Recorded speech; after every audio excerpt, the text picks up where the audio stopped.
William Shakespeare, often hailed as the greatest writer in the English language, is one of the most famous dramatists in the world, but how much of his acclaim is rooted in colonialism and imperialism? In this video, I aim to discuss how the figure of Shakespeare has been in some ways shaped into an ideological tool to further the British Empire, and to highlight the more destructive parts of Shakespeare's legacy.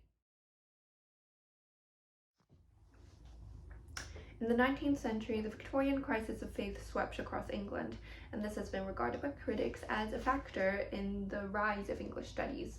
Literature was suggested as a means of replacing it, an academic subject that could carry on the task of transmitting social values across all levels of Victorian society.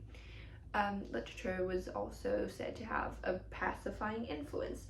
Matthew Arnold, a literary and cultural critic, suggested widely distributing literature as a way to suppress discontent and revolt among the lower classes. So we can already see how literature has acted as an ideological tool even within the boundaries of the metropole. As the imperial mission of the British advanced away from the mainland, English literature began increasingly to be shaped into this cornerstone of national identity with which the servants of the British Empire could use to display their moral, intellectual, and cultural superiority to the natives that they'd colonized. An influential Victorian politician, Thomas Babington Macaulay, suggested the propagation of literature as a way to create a class who may be interpreters between us and the millions we govern, a class of persons Indian in blood and color, but English in tastes and opinions and morals and in intellect. He also said in 1833, and where British literature spreads, may it be attended by British values and British freedom. So English literature is presented as this toolbox containing British values and civility, which native populations should aspire to. It was then also considered important that colonial administrators have mastery over their national literature as well. Macaulay's ideas led to the passing of the 1853 India Act, through which the colonial India civil service opened up well-paid administrative posts to competitive examination, which involved a 1,000-mark paper on English literature and history. This officially sanctioned the idea that English literature was crucial to the expansion and the cause of the British Empire. So why was Shakespeare in particular so central to this imperialist system that recognized English literature to foster assimilation to the West and to ideologically subjugate colonized peoples? To understand this, we must go back to the 18th century. The construction of the figure of Shakespeare as the height of original genius began in the 1700s, and it was during this time that Shakespeare was first hailed as the Bard by the famed actor David Garrick. In 1789, the Shakespeare Gallery opened in London's Pall Mall.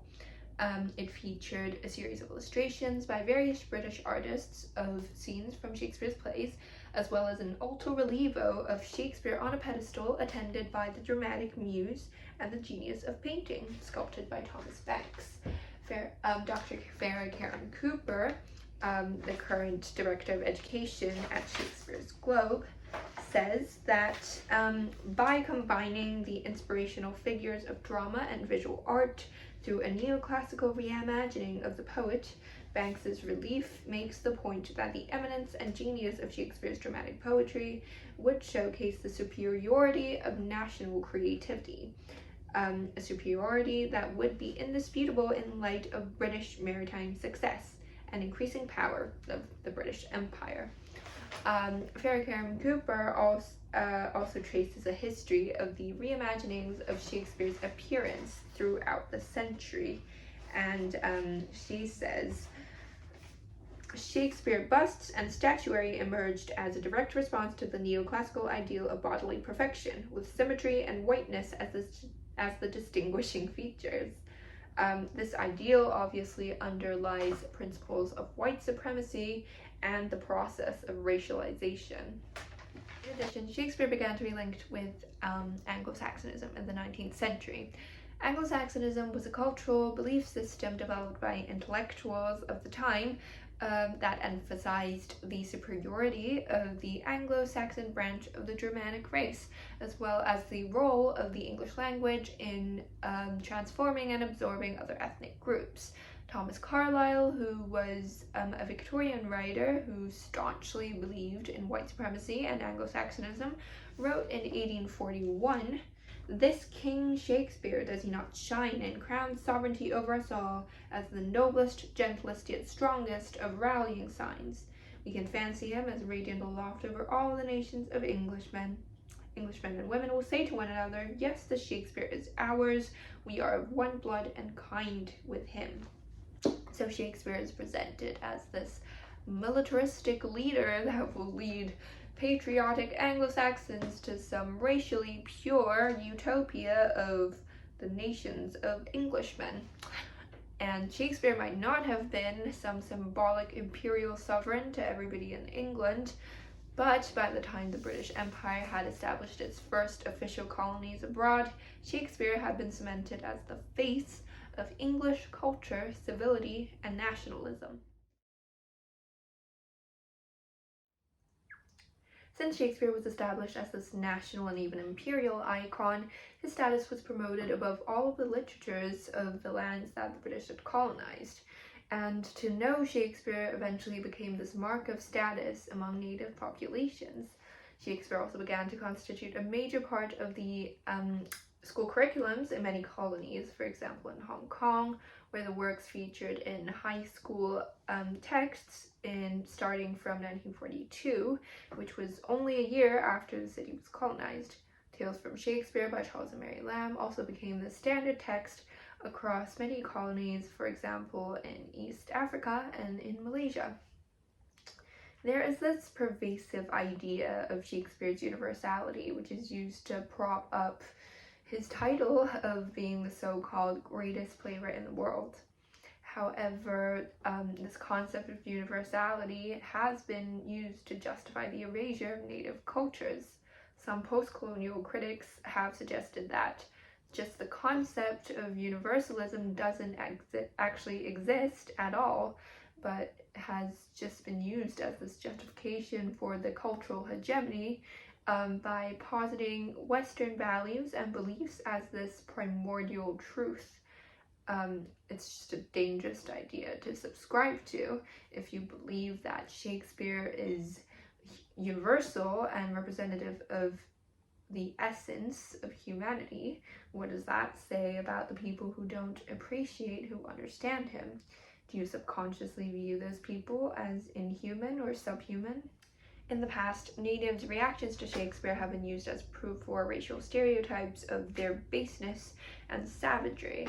And one example of this comes from the dehumanizing practice of Indian watching as a form of entertainment for white colonizers, which involved inviting indigenous peoples of the Americas to British or British Atlantic playhouses. So by the early modern and colonial eras, natives expressing amazement or confusion at these performances was an established trope in news stories.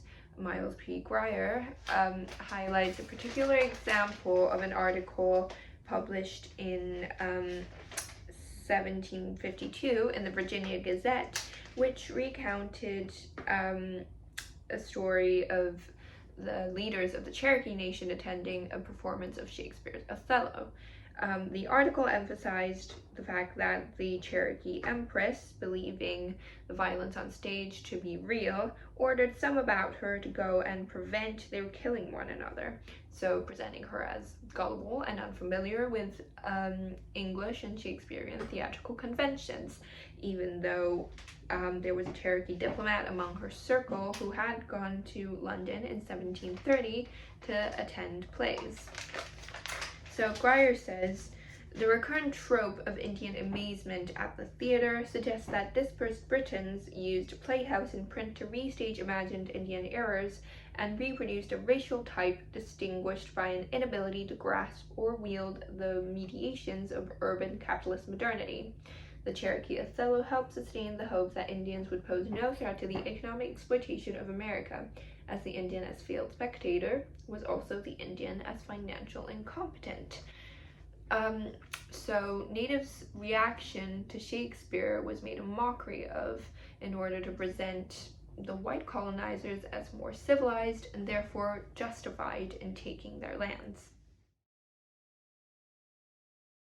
I believe that Shakespeare is a wonderful poet and playwright, and there's absolutely value in reading and appreciating his works, not just because of their quality and their richness, but also because of how influential they've been.